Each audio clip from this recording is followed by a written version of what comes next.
मकवानपुर जिल्लाको उत्तर पश्चिमी भागमा चितवन र धादिङ जिल्लासँग सीमा जोडिएर रहेको सुन्दर गाउँपालिका हो राक्सिराङ गाउँपालिका। राज्य पुनर्संरचनाका क्रममा मकवानपुर जिल्लाको साबिकको 4 गाउँ विकास समितिहरू सरीखेत, काँकडा, राक्सिराङ र खैराङ गाभिएर सिङ्गो राक्सिराङ गाउँपालिका निर्माण भएको हो।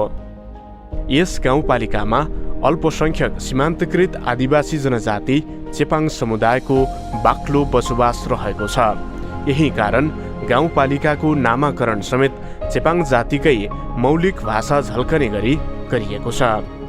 चेपाङ भाषामा राक्सी भन्नाले साल र राङ भन्नाले बारी वा घारी भन्ने बुझिन्छ। त्यसैले राक्सिराङ भन्नाले सालघारी भन्न खोजिएको जानकारहरू बताउँछन्। उसो त यस गाउँपालिकामा अत्याधिक मात्रामा सालका वृक्षहरू पाइन्छ।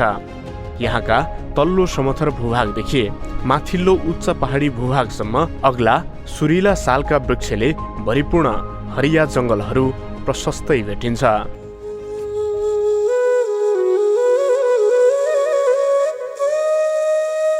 सांस्कृतिक र पर्यटकीय हिसाबले पृथक सभ्यता, संस्कृति र सम्भावना बोकेको यस गाउँपालिकामा सांस्कृतिक रूपमा धनी मानिने तामाङ, चेपाङ लगायत क्षेत्री, मगर, ब्राह्मण, नेवार तथा दलित समुदायको बसोबास रहेको छ। यो गाउँपालिका खेतीयोग्य जमिन, उर्वर माटो, समशीतोष्ण मनसुनी प्रकारको हावापानी र सिँचाइ सुविधायोग्य भूमि भएको गाउँपालिका हो। दशैं, तिहार, तीज जस्ता पर्वहरू मनाइने यस गाउँपालिकामा लोछार, न्वागी, साउने तथा माघे सङ्क्रान्ति, बुद्ध पूर्णिमा, जनै पूर्णिमा, फागु पूर्णिमा, क्रिसमस डे लगायत विविध सांस्कृतिक पर्वहरू समेत मनाउने गरिन्छ। फरक फरक चाडपर्वलाई फरक फरक समुदायले आफ्नै मौलिक ढङ्गले मनाउने यहाँको प्रचलन छ।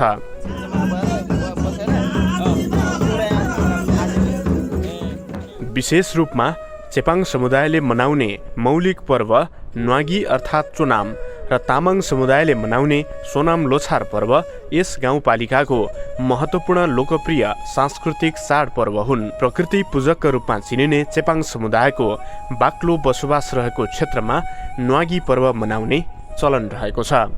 भदौ महिनामा नयाँ अन्नबाली तथा फलफुल पाकेपछि त्यसलाई खानुभन्दा अगाडि आफ्ना पितृलाई अर्पण गरी न्वागी मनाउने गरिन्छ।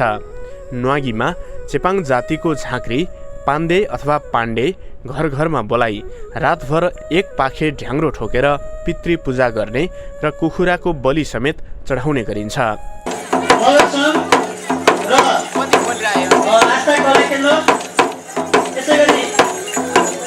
यस गाउँपालिकामा मनाइने अर्को महत्त्वपूर्ण सांस्कृतिक पर्व सोनाम लोछार हो। तामाङ समुदायले मान्दै आएको चन्द्र पात्रो अनुसार नयाँ वर्षको रूपमा मनाउने यस पर्वको अर्थ नयाँ साल वा नयाँ वर्ष भन्ने हुन्छ। लो भन्नाले वर्ष वा साल र छार भन्नाले नयाँ भन्ने बुझिने जानकारहरू बताउँछन्।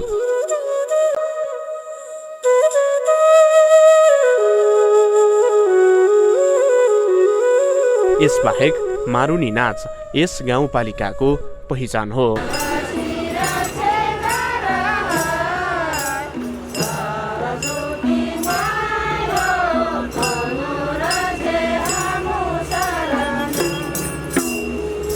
यहाँका चेपाङ, तामाङ, मगर तथा अन्य जात जातिको मौलिक कला संस्कृति, वेशभूषा तथा भाषा शैलीहरू लोभ लाग्दो रहेको छ। यहाँका 100% आदिवासी जनजाति समुदाय आफ्नै मातृभाषाको प्रयोग गर्ने गर्दछन्।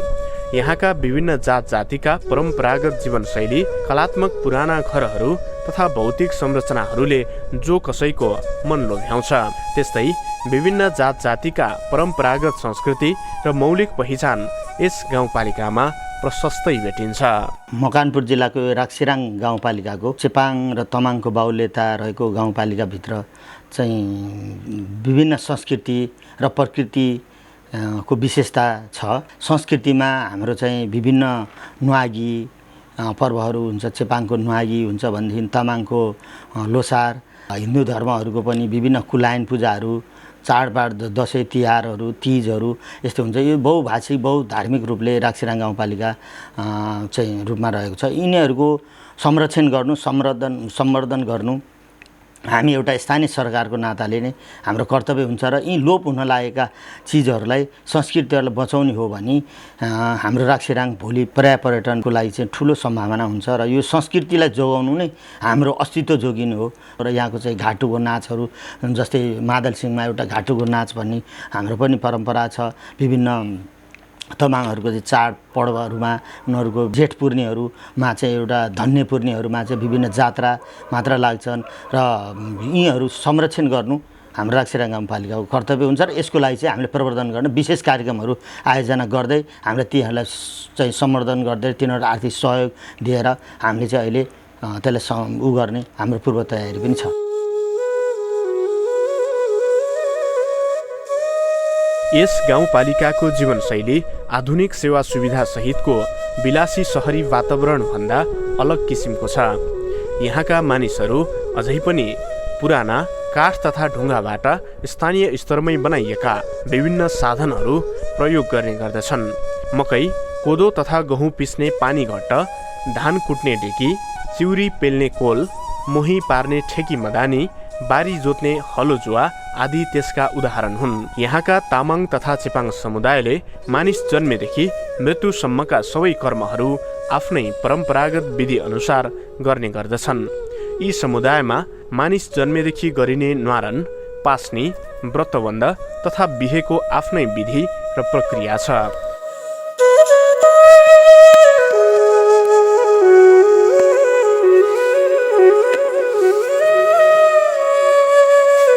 गाउँपालिकामा स्वास्थ्य सेवा सुविधाजनक र सबैको पहुँचमा पुग्ने गरी पूर्वाधारहरू बनिसकेको छ। तर यहाँका अधिकांश मानिस बिरामी भएमा तत्काल स्वास्थ्य संस्था पुग्दैनन्। उनीहरू परम्परागत विधि अनुसार गरिने उपचार पद्धति, धामी झाँक्री तथा लामा गुरुहरूले गर्ने झारफुक, ग्रह शान्ति र पूजापाठहरूसँगै गाउँघरमै पाइने विभिन्न आयुर्वेद जडीबुटीहरूमा विश्वास गर्ने गर्छन्। उसो त आधुनिक स्वास्थ्य सेवाको पहुँच नपुग्दासम्म यहाँका जनताको उपचार विकल्प पनि धामी झाँक्री वा विभिन्न जडीबुटीहरू नै हुने गर्दथे। कुनै दुर्घटनावश निम्तिएको घाउ, चोटपटकदेखि जटिल अवस्थाका बिरामीहरू समेत गाउँघरमै पाइने विभिन्न जडीबुटी लगाउने तथा सेवन गर्ने गर्नाले पूर्ण रूपमै निको भएको थुप्रै उदाहरण रहेको स्वयं गाउँपालिका अध्यक्ष राजकुमार मल्लको अनुभव छ। जडीबुटीको प्रयोग र धामी झाँक्रीको तन्त्र मन्त्रको शक्तिले हेर्दा हेर्दै बिरामी निको हुने गरेको अध्यक्ष मल्ल स्वयंले अनुभव गरेका छन्। राक्सिराङको एउटा अर्को महत्त्वपूर्ण कुरो चाहिँ आयुर्वेदिक कुरोमा छ। आयुर्वेदीमा म आफैले भएको कुरो हो। विगत आजभन्दा धेरै वर्ष नि छैन, 15-20 वर्ष अगाडिको नै घटना हो। कयौँ मान्छेहरू चाहिँ खुट्टा काटेको, लडेको मान्छेहरू चाहिँ उपचार त्यहीँकै विभिन्न जडीबुटीहरूले त्यही सिस्नुको जरा, मानपा, विभिन्न ढुम्बी चम्पा भन्ने हामीलाई पनि केहीको कण्ठ छ त्यहाँ बालमा। ती वस्तुहरू चाहिँ उनीहरू कुटेर त्यहाँका लामा गुरुज्यूहरूले चाहिँ काम्रो बनाएर राख्दाखेरि त्यो मान्छे अहिले पनि मेरो आँखा अगाडि शमशेर लामा, अहिले इतिहासमा शमशेर लामा भन्ने अहिले पनि यहाँ अहिले भेटौडामा बस्नुहुन्छ। उहाँको घर खैराङ हो। उहाँ अहिले पनि खुट्टा छ, यहाँ बजारमा भए त्यो खुट्टा निकालेर फालिसक्थ्यो। उहाँ अहिले साइकल चढेर हिँड्नु सक्नु भएको छ। त्यस्ता जडीबुटी जोड्ने औषधिहरू चाहिँ हाम्रो विभिन्न जडीबुटीहरू पाइन्छ। हाम्रो चाहिँ यहाँ दुईचौक डाँडाहरूमा चाहिँ भीममुङमा लालीगुराँस पार्क, अब यस्ता कुराहरूले जडीबुटीको चाहिँ प्रचुर सम्भावना भएको र पहिला चाहिँ हाम्रो चेपाङको बडा धामीहरू, लामा गुरुजीहरू यस्तोहरूले चाहिँ हिजो दिनमा आयुर्वेदिकको औषधिहरू खेलाएर कयौँ रोगहरू चाहिँ निको बनाएर चाहिँ बनाएको हामीलाई सत्य तथ्य हामीले नै आँखाले देखेछौँ। र ती लोप हुन लागे।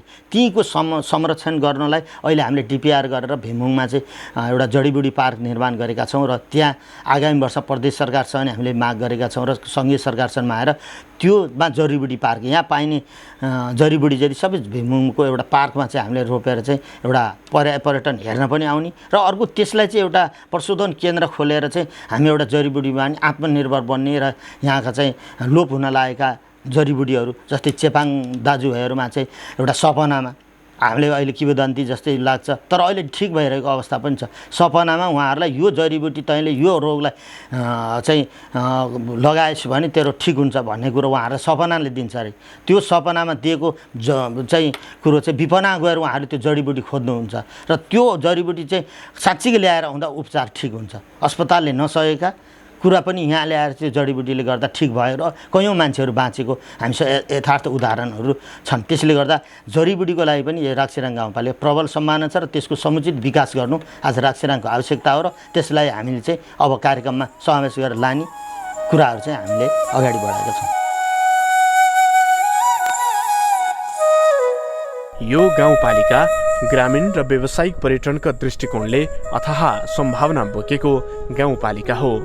आन्तरिक तथा बाह्य पर्यटकहरू घुम्ने, मनोरञ्जन लिने तथा विविध प्रकारका खोज तथा अनुसन्धान गर्नका लागि समेत उपयुक्त विभिन्न पर्यटकीय क्षेत्रहरू यस गाउँपालिकामा रहेका छन्। धार्मिक महत्त्व बोकेको र पौराणिक कालदेखि नै महत्त्वपूर्ण किंवदन्ती रहेको पवित्र मन्दिर, गुफा तथा झरनाहरू यस गाउँपालिकाको महत्त्वपूर्ण पर्यटकीय गन्तव्यहरू हुन्। यसबाहेक गाउँपालिकाको विभिन्न ओडाका चेपाङ बस्ती, तामाङ बस्ती, मगर तथा ठकुरी गाउँ र त्यहाँ रहेको सांस्कृतिक तथा परम्परागत जीवनशैली रहनसहनले बाह्य तथा आन्तरिक पर्यटकहरूलाई आकर्षित गर्न सक्दछ। अब हाम्रो यस राक्सिराङ गाउँपालिकाको पर्यापर्यटनको कुरो गर्दाखेरि मकवानपुर जिल्लाको यस्तो गाउँपालिका हो प्रकृतिले पुरो साथ दिएको छ। हामीसँग 300 मिटर हाइट भएको समुद्र सतहदेखि लिएर हामीसँग 2700-2800 3000 मिटरसम्म हाइट भएको ऊ पनि छ र हामीसँग विभिन्न चाहिँ टुरिज्मको लायकको चाहिँ सुरुङ, गुफा, महादेवको मूर्ति भएको चाहिँ भित्र शिवलिङ्गहरू भएको, भग्नावशेष भएको गुम्बाहरू छन्। चेपाङ राजाको, न्याउली राजाको दरबार, भेमुङ राजाको दरबार र विभिन्न चाहिँ हाम्रो लुङुडे राजाको दरबार भन्ने यस्ता दरबारहरू चाहिँ विगत चाहिँ सत्ययुगमा चाहिँ बनेको ती दरबारहरूको भग्नावशेष पनि अहिले राक्सिराङ 9मा र 7मा 8मा यस्तो रहेको छ।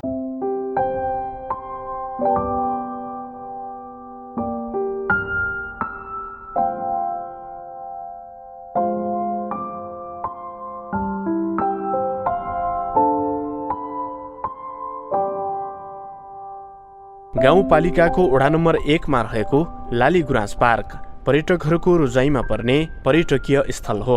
अग्लो स्थानमा ढकमक लालीगुराँस फुल्ने ठाउँबाट वरपरका ग्रामीण बस्तीहरू निहाल्दै पर्यटकले आनन्द लिन सक्दछन्। वडा नम्बर 1 कै ठुलो भावर फाँट र नजिकै रहेको गोकर्णेश्वर मन्दिरले पनि पर्यटकको मन भुलाउन सक्छ। ठुलो भावर फाँटबाट उत्तर पश्चिमतिर लहरै हिमाल प्रष्ट देख्न सकिन्छ भने दक्षिणतिर देखिने मनहरी र हाँडी खोलाको मनोरम दृश्यले जो कसैको मन लोभ्याउँछ। वडा नम्बर 2 को भाड्डीमा मगर समुदायको पुरानो बस्ती छ।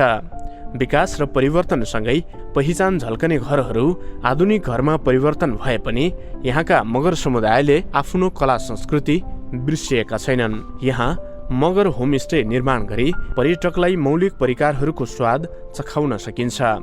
अग्लो स्थानमा भएकाले यहाँबाट चारैतिर मनोरम सुन्दर बस्ती तथा डाँडा काँडा र हिमाल देख्न सकिन्छ।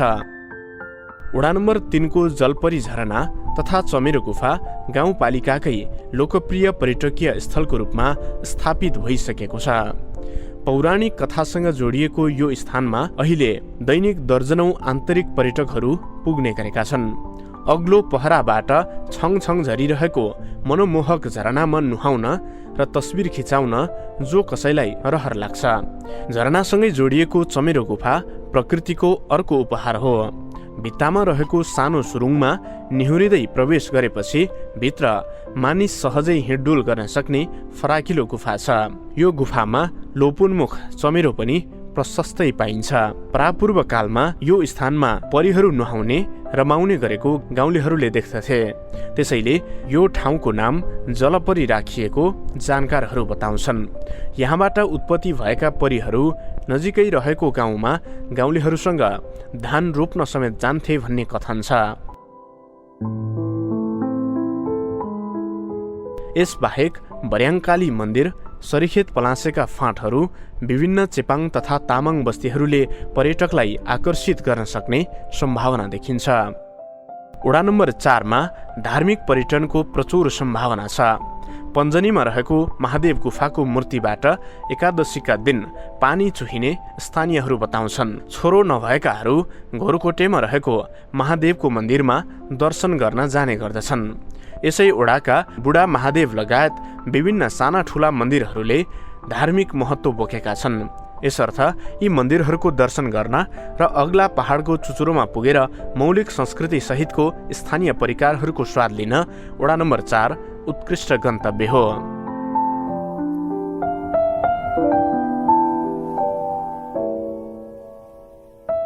गाउँपालिकाको प्रशासनिक भवन रहेको वडा नम्बर 5 मा लाल पार्क, चेपाङ संग्रहालय, चेपाङ होमस्टे लगायत पर्यटक भित्र्याउने विभिन्न गन्तव्यहरू छन्। रातो माटो नै माटोको पहाड जस्तो अग्ला अग्ला हेर्दा नै अलौकिक लाग्ने लाल पार्कको दृश्य हेर्न आन्तरिक पर्यटकहरू आउने गरेका छन्। यसलाई थप व्यवस्थित गरेर पर्यटक भित्र्याउने उत्कृष्ट गन्तव्य निर्माण गर्न सकिन्छ। यहाँको चेपाङ संग्रहालयमा पुग्दा चेपाङ समुदायको जीवनशैलीबारे छर्लङ्ग हुन पाइन्छ। चेपाङ जातिले प्रयोग गर्ने लोपोन्मुख सबै वस्तुहरू यहाँ संग्रहित छन्। अहिले चेपाङ संग्रहालयको आधुनिक पक्की भवन निर्माण गर्ने काम भइरहेको छ।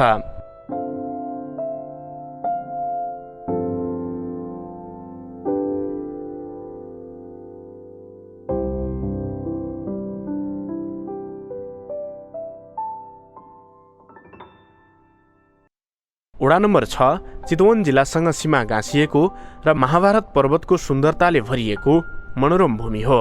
चेपाङ र चिउरीको बाहुल्यता रहेको यस ओडामा कृषि पर्यटनको राम्रो सम्भावना छ। यहाँ जङ्गलैभरि ढकमक्क चिउरी फुलेको बेला पहाडकी रानी जस्तै देखिन्छ।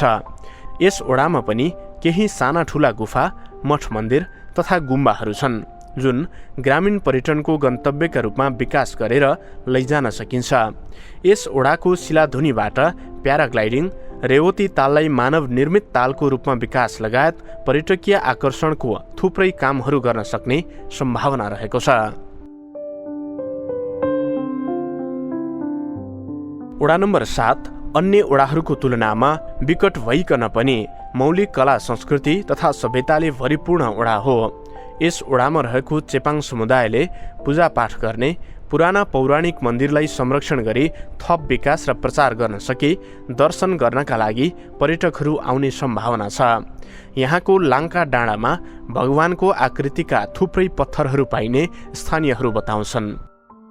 हाम्रो धिराङमा चाहिँ एउटा गुफा छन्, शिवलिङ्गहरू आफै उत्पत्ति भएर बसेको गुफाहरू छन् र चमेरे गुफाहरू छन्। त्यस्तो चाहिँ लङ्का भन्ने चाहिँ त्यहाँ हिजो रामको छोरा लवकुशहरूले चाहिँ लडाइँ गरेर आएको त्यहाँ चाहिँ खेलेको ठाउँहरूको जुनै भग्नावशेष हो त्यहाँ आकृतिहरू अहिले देख्न सकिन्छ। बुढाबाहरूले आजभन्दा 100औं वर्षको बुढाबाहरूले हामीलाई किंवदन्तीहरू बताएको अवस्था छ।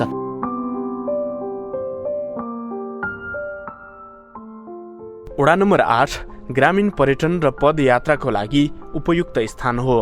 यस ओडाको ठुलो टोड्केबाट देखिने मनोरम हिम श्रृङ्खलाको दृश्यले जो कसैको मन लोभ्याउँछ। राक्सिराङ गाउँपालिकाकै अग्लो मध्येको स्थान भएकाले चिसो हावापानी र सुन्दर वातावरण यहाँको विशेषता हो।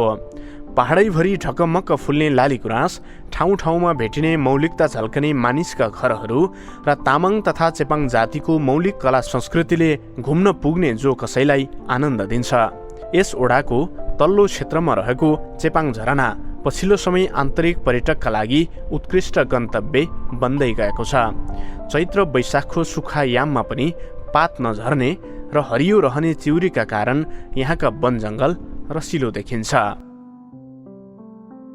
राक्सिराङ गाउँपालिकाकै सबैभन्दा अग्लो स्थान भिमबोङ वडा नम्बर 9 मा पर्दछ।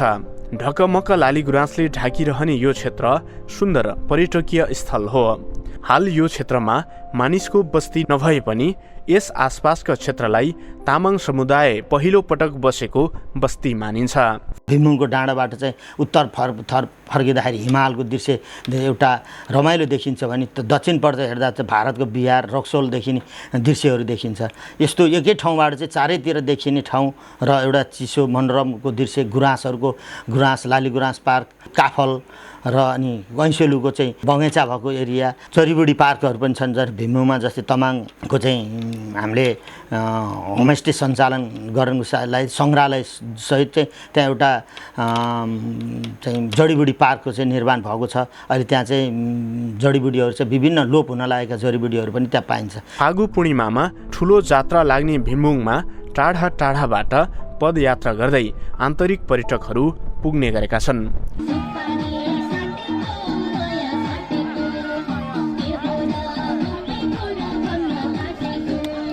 यो स्थानलाई राक्सिराङ 6 र 7 को सिलिङ्गे, जुरेथुम, सिलाधुनी हुँदै पर्यटकीय पदमार्गको रूपमा विकास गर्न सकिने सम्भावना छ। भिमुङ आसपासको पाइराङ, गैजुराङ, खैराङ लगायत क्षेत्र तामाङ, चेपाङ, ठकुरी लगायत विभिन्न जात जातिको मिश्रित संस्कृति र परम्परागत रीतिरिवाजले सुसज्जित क्षेत्र हो। यस ओडामा रहेका किनुराङ गुफा, प्वाकल गुफा, कालिका मन्दिर लगायतलाई धार्मिक पर्यटकीय क्षेत्रको रूपमा विकास गरी पर्यटक आकर्षित गराउन सकिने सम्भावना छ। राक्सिराङ 9 खैराङमा त प्वाकल गुफा छन्। त्यहाँ चाहिँ धेरै लामा लामा सुरुङहरू छन्। त्यहाँ चाहिँ बोल्ने ढुङ्गाहरू भएको, आकृति भएको सुरुङहरू 3-4 ठाउँ छ भनेदेखि भिमुङमा चाहिँ भिमुङ राजाले दरबारहरू छन्। सांस्कृतिक हिसाबले धनी र प्राकृतिक हिसाबले सुन्दर यस गाउँपालिकाले स्थानीय कला संस्कृति, भाषा, वेशभूषा, प्राकृतिक सम्पदाहरू र पर्यटकीय स्थलहरूको संरक्षण र प्रवर्धनका लागि विभिन्न कार्यहरू गर्दै आएको छ। वार्षिक रूपमा बजेट विनियोजन गरेर विभिन्न पर्यटकीय स्थलहरूको पहिचान गर्ने, संरक्षण गर्ने, व्यवस्थित बनाउने र प्रचार प्रसार गर्ने काम गाउँपालिकाले गरिरहेको छ। हाम्रो राक्सिराङ गाउँपालिका एउटा अहिले हामी 226 वर्ग किलोमिटर साबिकको 4वटा गाविस सरीखेत, खैराङ, काकडा र राक्सिराङ मिलेर बनेको एउटा गाउँपालिका हो। त्यो गाउँपालिकाको प्रकृति स्रोतमा हामी धनी छौँ, तर त्यसको प्रचार गर्न नसक्नु, त्यसको चाहिँ उपयोग गर्न नसक्नु, त्यसलाई नबुझ्नु हाम्रो चाहिँ एउटा पछाडिपन पर्नु हाम्रो त्यसको उपयोग बिना चाहिँ हामी पछाडि परेका हौँ। त्यसको समुचित विकास गर्न सके हामी पक्कै पनि यहाँ चाहिँ संस्कृति जगेर्ना हुनु साथै हामीलाई पर्यटन भित्राउन सकिन्छ। त्यसपछि गएर हाम्रो चाहिँ जडीबुटीले चाहिँ आत्मनिर्भर बन्न सकिन्छ। अहिले विभिन्न रोगहरू, भयावहको रोगहरू आइरहेको अवस्था छ विगतमा त्यही जडीबुटी। त्यसले गर्दा राक्सिराङको समृद्धि धेरै टाढा छैन, तर हामीसँग ती उपयोग गर्ने हामीसँग सिप हुन जरुरी छ। त्यसपछि हामीलाई पुँजीको जरुरी छ। त्यसकारण हामी लगानी सम्मेलन गर्ने पनि हाम्रो सुर छ। अब हाम्रो चाहिँ यो चिज छ हामीसँग, तर यसलाई हामीसँग पुँजी छैन भनेर राष्ट्रिय लेभलमा ल्याउने पनि हाम्रो जमर्को छ। अब चाहिँ हाम्रो एउटा यो अहिले 79-80 को कार्यक्रम बन्दैछ। त्यसमा नीति बनाएर चाहिँ हामी एउटा कार्यक्रम त्यसमा चाहिँ हामीसँग भएको स्रोत, हामीसँग यो चिजको स्रोत छ, हामीलाई यो उपयोग गर्न हामीसँग पुँजी छैन, हामीसँग सिप छैन, प्रवृत्ति छैन, हामीलाई यो चाहिँ आर्थिक छैन भनेर चाहिँ हामी यो बिचमा चाहिँ लगानी सम्मेलन पनि गर्ने हाम्रो कुरा छ। र यो गर्न सके राक्सिराङमा सधैँ राहत, राक्सिराङमा चेपाङ र तमाङ र अरू जातिहरूमा राहत दिने, अप्ठ्यारो पर्दा खालि राहत मात्रै दिने, माछा मात्रै दिने, बल्छी कसैले नदिने कुरोहरूलाई चाहिँ अन्त्य गर्नलाई बल्छी हामी नै बुन्ने र हामीलाई चाहिँ बल्छी बुनेर हामी सधैँ माछा मारेर खाने जस्तो एउटा रूपले चाहिँ यहाँका जनजाति र यहाँका स्थानीय बासिन्दाहरू लागिपर्ने भन्ने हाम्रो जुन ध्येय छ, उद्देश्य छ, त्यो पुरा गर्नलाई यी उपयोग हुनु जरुरी छ। चेपाङ, तामाङ तथा अन्य जातिको गीत सङ्गीत, भाषा तथा वेशभूषा, लोपोन्मुख मौलिक सामग्रीहरूलाई सङ्कलन गर्ने र संरक्षण गर्ने कार्यमा समेत गाउँपालिकाले अग्रसरता लिइरहेको छ। आगामी दिनमा पनि गाउँपालिकाले सांस्कृतिक तथा पर्यटकीय विकासका निम्ति विभिन्न योजना निर्माण गरी काम गर्ने लक्ष्य लिएको छ।